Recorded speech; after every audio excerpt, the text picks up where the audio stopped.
ඉන්දියාවේ තමිල්නාඩු ප්‍රාන්තයේ අන්නමලේ යුනිවර්සිටි එකේ තිබ්බ දවස් 3ක රිසර්ච් කන්ෆරන්ස් එකක අන්තිම දවසේ වුණේ මේ විදියට කල්චරල් ප්‍රෝග්‍රෑම් එකක් එක්ක.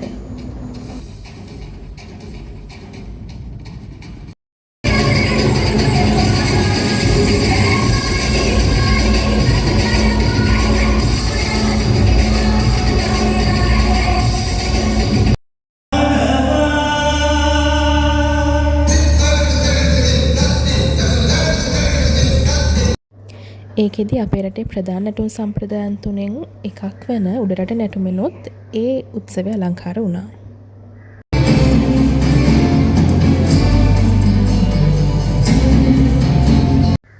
එදා හවස අපි හැමෝම ගියා පොඩි සුහද හමුවකට.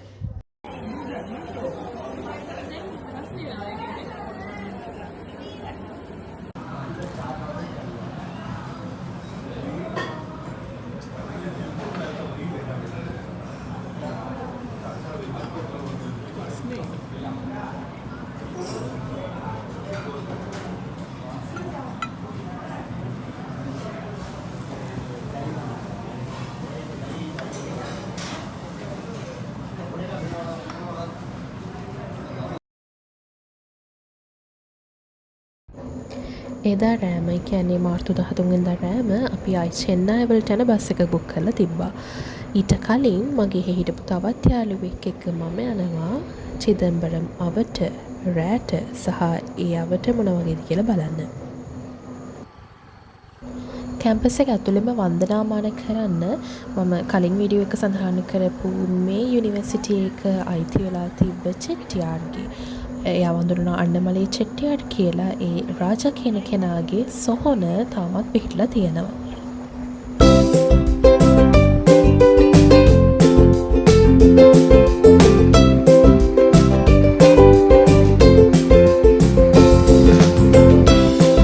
සාමාන්‍ය ඉන්දියාවේ චෙන්නයි වල ඇඳුම් සහ සාරි ලාබයි කෙනා වගේම මේ චිදම්බරම් කියන ප්‍රදේශයේත් එහා සමාන වටිනාකමින්ම අපිට ඇඳුම් මිලදී ගන්න පුළුවන්.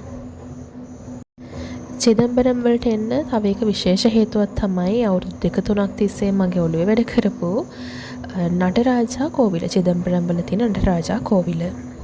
මේ කෝවිල ශිව දෙවියන්ගේ පැරණිතම හා වැදගත්ම හින්දු කෝවිලක් කියලා හඳුන්වනවා.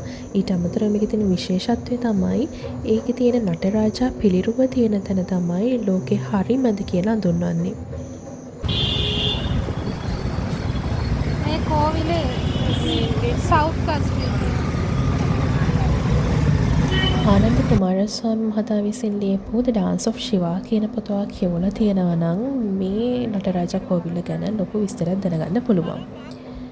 මුල් කාලේ මේක තිල්ලේ නටරාජා කෝවිල කියලා හඳුන්වලා තියෙනවා. තමිල්නාඩු ප්‍රාන්තයේ චිදම්බරම් ප්‍රදේශයේ තවත් වැදගත් දෙයක් තමයි භරත නාට්‍යම් කියන්නේ. භරත වල උපත සිද්ධ වුණේ මේ ප්‍රදේශයේ සමගාමීව කියනවා.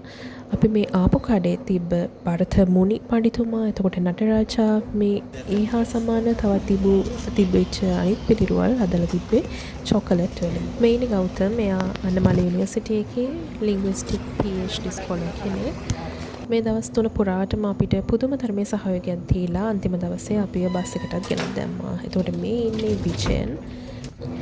අපි පහෝදා පාන්දරම චෙන්නයි වලට අපි ඊළඟ දවස් 2 නවතින්න ඉන්න තැනට ආවා.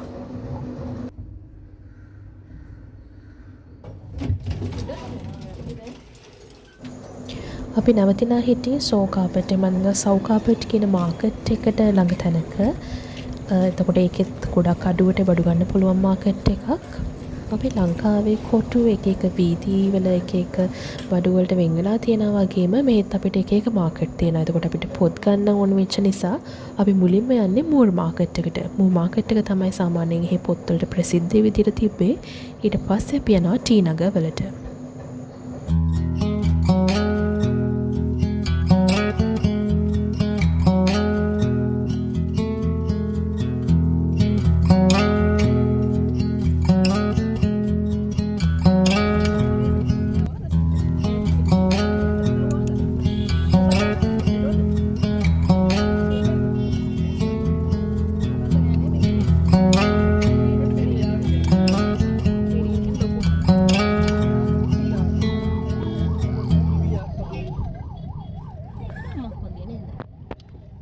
වෙලෙන්ද වගේ අම්බෝ ඒක සැරයි හැන්ඩයිසෙක් ඕනද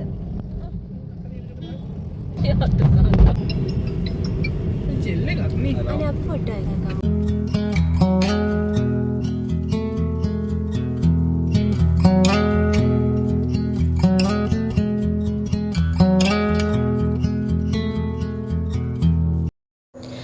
මේ තවත් අලුත් දවසක් මාර්තු මාසේ 15 වෙනිදා එදා මගේ යාළුවෝ තුන්දෙනා ලංකාවට යනකොට මම ආයිත් චිදම්බරම් වලට යනවා. එහි ඉන්න මගේ යාළුවත් එක්ක මයිසූර් වලට යන්න.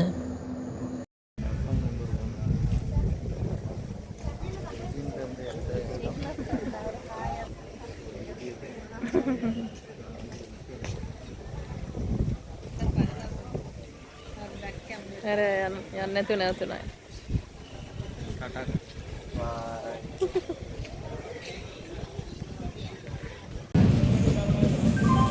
පැය 15ක 16ක් විතර ප්‍රාන්ත දෙකක් අතර කෝච්චිය ගිය ගමනකින් පස්සේ අපි උදේම මයිසූර් වලට එනවා.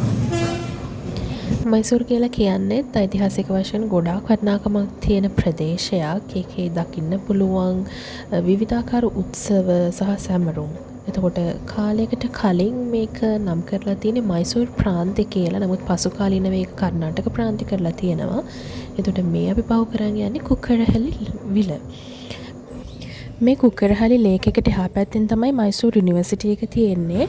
මුල් කාලේ මයිසූර් රාජධානිය තියෙනකොට අදල් ප්‍රදේශයට වතුර බෙදන්න තමයි මේ ලේක් එක හදලා තියෙන්නේ. මේකේ බාරකාරීත්වය එහෙමත් නැත්නම් ඒක බලා ගන්න දේවල් සහ ඊට අවශ්‍ය සියලුම කටයුතු පැරලා තියෙන්නේ මයිසූර් විශ්වවිද්‍යාලයට. උදේ සහ හවස් කාලේ පමණක් විවෘත කරන මේ ලේක් එක ආසන්නයේම අවුරුද්දකට ආසන්න කාලයක් මම නවත්තන්න අරගෙන හිටපු නිසා ඉන්ටර්නැෂනල් ස්ටුඩන්ට්ස් ලගේ හොස්ටල් එකේ මම නැවතලා හිටපු නිසා මට අවස්ථාව ලැබුණා කිලෝමීටර් 4.5ක් විතර තියෙන ජොගින් ට්‍රැක් එක ඒ කාලේ භාවිතයට ගන්න. බොහෝමයක් විදේශිකයෝ මේ වැවේ තියෙන ලස්සන බලන්නත් ඒ අවට ගැවසෙන සහ ඒකට අනන්‍ය වෙච්ච පක්ෂීන්ගේ ෆොටෝස් ගන්නත් ගොඩාක් වෙලාට එනවා. දවස් දෙකකට පස්සේ ෆේසකර ක්‍රියාවලියක් ඉවර වෙලා මමගේ ට්‍රාන්ස්ක්‍රිප්ට් එකත් අරගෙන මට ගන්න ලෙක්චර්ස් ලවත් බලලා මගේ යාළුවෝ කීප දෙනෙකුත් හම්බෙලා ආයෙත් අපින් තැන්ට යනවා.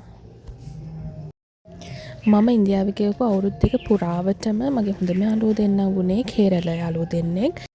ශ්‍රී ලංකාවේ සහ කේරළ ප්‍රාන්තයේ ගොඩක් සමානකම් තියෙනවා. විශේෂයෙන්ම අපේ ආහාර එක හා සමානකමක් දක්වනවා.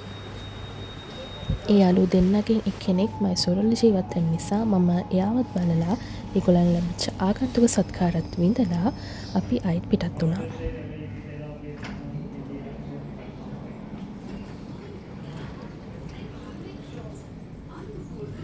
පහෝදා මෙන්න මේ විදිහට තමයි මගේ පළවෙනි මෙට්‍රෝ අත්දැකීම ලැබුවේ. එදා දවසේ මට ආයි ලංකාවට එන්න ෆ්ලයිට් එක තිබ්බා.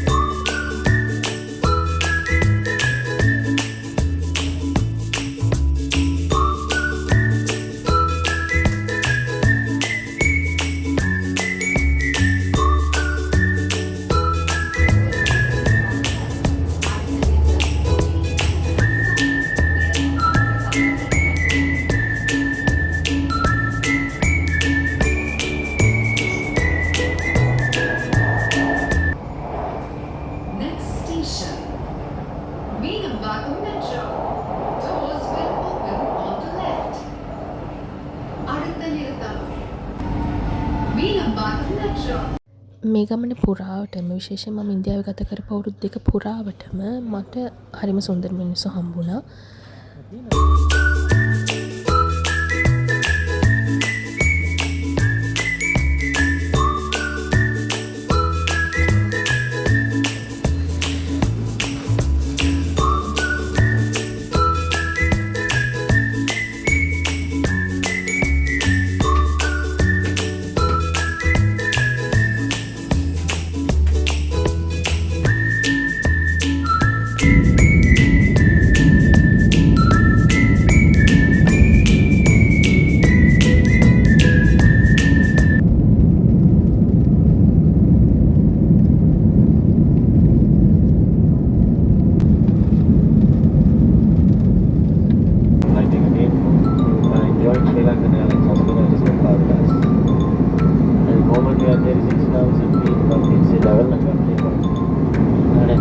nautical voyage to Columbus called Alanag International.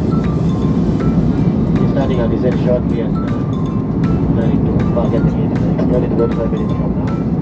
Colombo reports temperature of 31 degrees Celsius. It's forecasted north.